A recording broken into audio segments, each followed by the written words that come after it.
कभी सोचा है कि जो लंच हम करते हैं उससे शाम तक एनर्जी कैसे मिलती रहती है? आज हम लोग उसी कमाल की कहानी को समझेंगे कि हमारा शरीर खाने को फ्यूल में बदलता कैसे है।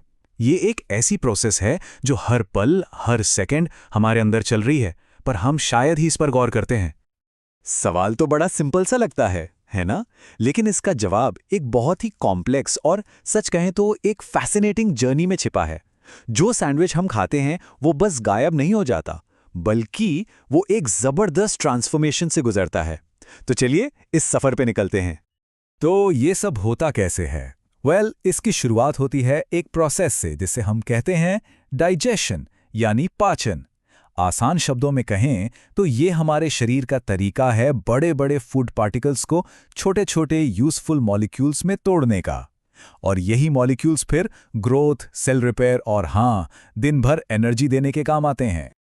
अब इस प्रोसेस के दो मेन प्लेयर्स हैं, मैकेनिकल डाइजेशन और केमिकल डाइजेशन।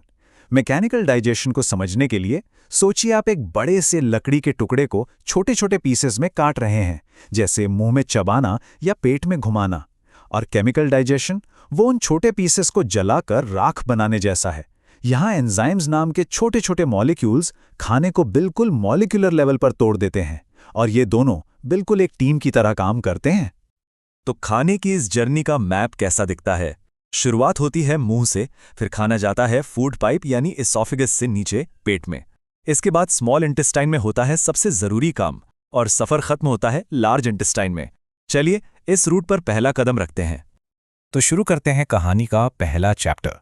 ये सब उस पहले निवाले से ही स्टार्ट होता है। सफर का सबसे पहला स्टॉप मुंह। ये सिर्फ एक एंट्री गेट नहीं है, बल्कि एक बिजी वर्कशॉप है जहां डाइजेशन का काम फौरन शुरू हो जाता है। यहाँ एक साथ कितने काम होते हैं सोचिए। दांत खाने को पीसते हैं, ये हुआ मैकेनिकल डाइजेशन। फिर सलाइवा यानी लार खाने को लुब्रिकेट करती है, और इसी लार में एक स्पेशल एंजाइम होता है सलाइवरी एमाइलेज, जो स्टार्चेस को तोड़ना शुरू कर देता है।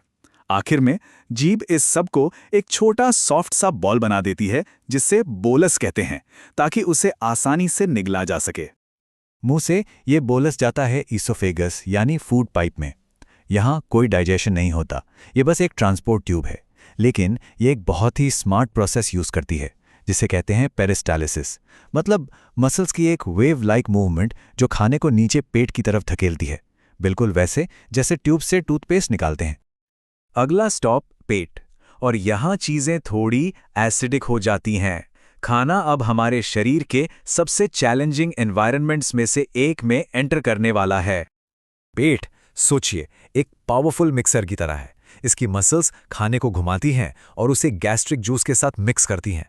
अब इस जूस में होता है हाइड्रोक्लोरिक एसिड, जो इतना स्ट्रांग है कि बैक्टीरिया को पल भर में खत्म कर दे।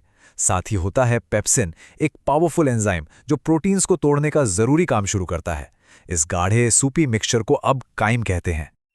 लेकिन एक मिनट रुकिए, अगर पेट का एसिड इतना स्ट्रांग है और उसमें प्रोटीन डाइजेस्ट करने वाले एंजाइम्स भी हैं, तो पेट खुद को ही क्यों नहीं डाइजेस्ट कर लेता? बढ़िया सवाल है ना? हमारी बॉडी के पास इसके लिए कुछ बहुत ही क्लेवर सेफगार्ड्स हैं। तो ये काम कैसे करता है? सबसे पहले एक मोटी प्रोटेक्टिव म्यूकस की लेयर पेट की दीवारों को एसिड से बचाती है। यह है डिफेंस की पहली लाइन। दूसरा, जो प्रोटीन पचाने वाला एंजाइम है पेप्सिन, वो एक इनएक्टिव फॉर्म में रिलीज होता है, जिसे पेप्सिनोजन कहते हैं। ये एक्टिव तभी होता है जब पेट के एसिड के कांटेक्ट में आता है। कितना स्मार्ट सेफ्टी स्विच है ना? पेट एक इंपॉर्टेंट प्लेयर जरूर है, लेकिन उसे अपनी टीम की भी जरूरत है। डाइजेशन के अगले स्टेज के लिए 3 बहुत जरूरी हेल्पर ऑर्गन्स पर्दे के पीछे से काम करते हैं। तो इनका काम क्या है? देखिए, लिवर बनाता है बाइल, जो फैट को छोटी छोटी बूंदों में तोड़ देता है, बिल्कुल जैसे बर्तन धोने वाला साबुन तेल को तोड़ता है। और पैनक्रियाज बनाता है एक पावरफुल पैनक्रियाटिक जूस। ये एंजाइम्स का एक कॉकटेल है जो बचे हुए प्रोटीन्स, कार्ब्स और फैट्स को तोड़ने का काम पूरा करता है। और अब बारी है मेन इवेंट की। खाना पेट से निकल कर जाता है स्मॉल इंटेस्टाइन में, जहां डाइजेशन का असली जादू होता है। यहाँ एंजाइम्स की एक पूरी फौज काम पर लग जाती है। ये हर न्यूट्रिएंट को उसके सबसे छोटे, सबसे सिंपल फॉर्म में तोड़ देते हैं। जैसे प्रोटीन्स को अमीनो एसिड्स में, फैट्स को फैटी एसिड्स में और कार्बोहाइड्रेट्स को ग्लूकोज जैसे सिंपल शुगर्स में। ये हमारे शरीर के बिल्डिंग ब्लॉक्स हैं, समझ लीजिए। अब जब खाना अपने सबसे छोटे हिस्सों में टूट चुका है तो अगला मिशन है इन कीमती न्यूट्रिएंट्स को बॉडी में एब्जॉर्ब करना। और यह होता कैसे है? स्मॉल इंटेस्टाइन के अंदर की दीवार पर लाखों छोटी छोटी उंगली जैसी चीजें होती हैं जिन्हें विली कहते हैं। ये इतना सरफेस एरिया बढ़ा देती हैं कि आप यकीन नहीं करेंगे, ये एक टेनिस कोर्ट के बराबर हो सकता है। इससे न्यूट्रिएंट्स को एब्जॉर्ब करने के लिए मैक्सिमम जगह मिलती है। सिंपल शुगर्स और अमीनो एसिड्स सीधे ब्लड में चले जाते हैं, जबकि फैटी एसिड्स एक अलग सिस्टम लैक्टियल्स में एब्जॉर्ब होते हैं। अब जो कुछ भी डाइजेस्ट या एब्जॉर्ब नहीं हो पाया, वो जाता है सफर के आखिरी पड़ाव पर, यानी लार्ज इंटेस्टाइन में। यहाँ मेन काम है बचे हुए पानी और मिनरल्स को वापस एब्जॉर्ब करना और वेस्ट को सॉलिड फॉर्म देना। लेकिन एक और बहुत इंपॉर्टेंट काम भी होता है। लार्ज इंटेस्टाइन में खरबों हेल्पफुल बैक्टीरिया रहते हैं, हमारे छोटे छोटे दोस्त, जो हमारे लिए जरूरी विटामिन्स जैसे विटामिन के और B12 बनाने में मदद करते हैं। तो ये थी वो पूरी जर्नी, एक कॉम्प्लेक्स सैंडविच से शुरू होकर फिजिकल और केमिकल प्रोसेसेस की एक सीरीज के बाद उन सिंपल मॉलिक्यूल्स तक जो हमारे हर एक सेल को पावर देते हैं। सच में हमारा शरीर एक कमाल की फ्यूल फैक्ट्री है। और ये चीज हमें एक आखिरी सवाल पे लाती है।